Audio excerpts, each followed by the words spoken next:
خبر شامل کرتے ہیں ٹھنڈو الیار سے۔ شعبان علی کمبرانی کی رپورٹ کے مطابق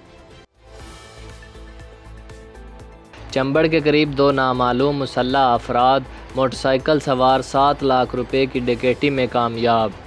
تفصیلات کے مطابق چنبڑ کے قریب اوٹ فارم لنک روڈ پر 2 نامعلوم مسلح افراد موٹر سائیکل سواروں نے مسموع بزدار کے رہائشی موٹر سائیکل سوار عبد المنان بزدار اور ابو بکر نامی لڑکے سے 7 لاکھ روپے لوٹتے ہوئے مزاحمت پر عبد المنان بزدار پر پستول سے فائرنگ کی